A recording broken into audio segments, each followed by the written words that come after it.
Imagine a company that dominated photography for over 100 years. Every family album, every vacation, every important life moment often went through their products. Now imagine that the same company actually invented the future of photography and still lost everything. This is not a story about failing to innovate. This is a story about a company that invented the future and then refused to use it. This is the story of Kodak. Kodak was founded in 1888 by George Eastman. His goal was simple: make photography accessible to everyone. Before Kodak, photography was complicated.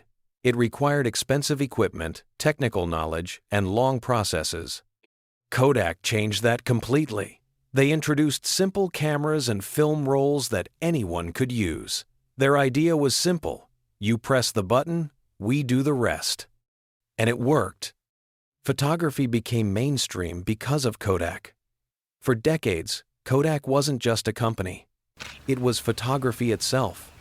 By the 1970s and 1980s, Kodak controlled around 90% of the U.S. film market. Every wedding, birthday, and holiday memory was often captured on Kodak film. The company was making enormous profits, and with that success came confidence. Too much confidence. Kodak started believing their dominance would last forever. But the world was changing. In 1975, something happened inside Kodak that should have changed everything. An engineer named Steven Sasson built the first digital camera. Yes, Kodak invented the digital camera. But there was a problem. It was primitive, very low quality. It stored images on a cassette tape. It didn't look like a real product. But the idea was revolutionary. No film, no chemicals, no physical development, just digital images.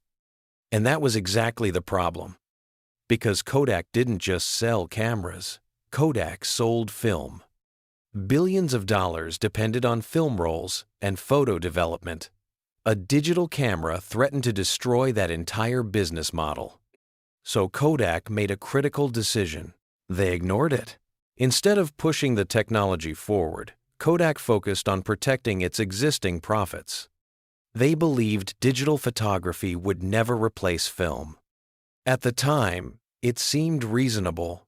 Film was still everywhere. Digital quality was poor. People still wanted printed photos. So Kodak slowed down its own innovation. Meanwhile, the outside world kept moving forward. In the 1990s, digital photography started improving rapidly. Companies like Sony, Canon, and Nikon began producing better and better digital cameras. At first, Kodak wasn't worried. They were still making huge profits from film.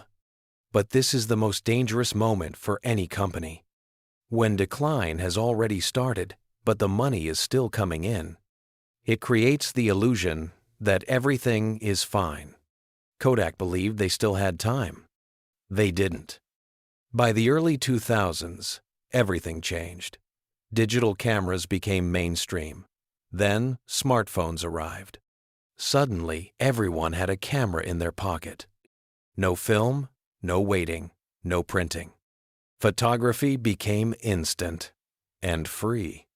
Kodak's core business collapsed. Film sales dropped.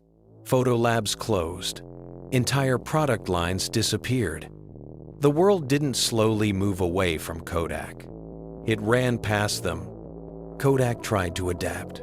They launched digital cameras, invested in new technologies, and tried to reinvent themselves. But it was too late. Their products couldn't compete. Their brand was still associated with film, not innovation. The market had already moved on. In 2012, Kodak filed for bankruptcy. A company that once defined photography for the entire world had collapsed. Thousands of employees lost their jobs. Patents were sold. Entire divisions were shut down. And the most ironic part? Kodak owned many of the key patents that could have shaped the digital era. But they failed to act in time. So what really killed Kodak? Not technology.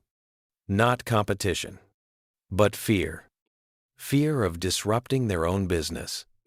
Kodak had the future in their hands and chose to protect the past instead. This pattern repeats throughout business history. Companies often ignore the very thing that will replace them. The biggest threat is usually not outside the company. It is inside it. Kodak's story is not just about photography. It is about how success can become a trap. When a company becomes too comfortable, it stops asking the most important question: what will replace us? Kodak didn't fail because they didn't see the future. They failed because they refused to believe it. And in business, that is often the difference between evolution and extinction. Today, Kodak still exists in a much smaller form, but it will never return to its former dominance. Because once the world moves on, it rarely comes back. If there is one lesson from Kodak, it is this: the moment you protect your past too strongly, you sacrifice your future.